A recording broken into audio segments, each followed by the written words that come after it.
जावं लागतं. तर मित्रांनो, ज्यावेळेस असे वाद उद्भवतात त्यावेळेस कुठलाही एजंट तुमच्या मदतीला येत नाही. त्यावेळेस तुम्हाला कधी ना कधी वकिलाकडेच आणि चांगल्या वकिलाकडेच जावं लागतं.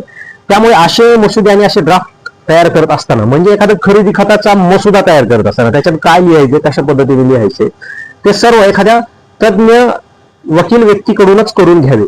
कारण मित्रांनो, आपण 4-5 हजार किंवा 5-10 हजाराच्या फीससाठी पैसे वाचले हे बघतो, परंतु नंतर जसे कॉम्प्लिकेशन्स निर्माण होतात आणि जसे गैरप्रकार दिसून येतात त्यावेळेस आपल्या मदतीला कोणीही येत नसतं. त्यामुळे माझा सल्ला असेल की आपण कुठलेही खरेदी करत किंवा कुठलाही दस्त करत असताना कायद्याचं ज्ञान असलेल्या व्यक्तीकडून असा दस्त बनवून घ्यावा. तसेच मित्रांनो, अशा दस्तामध्ये आपण जी रक्कम देत असेल ती कधीच आपण कॅश स्वरूपात द्यायची नाही. ती रक्कम कधी पण आपण धनादेश किंवा बँकिंग किंवा ऑनलाईन ज्या काही सेवा आहेत त्याद्वारे आपण अशा रक्कमा दिल्याचं दर्शवायचं.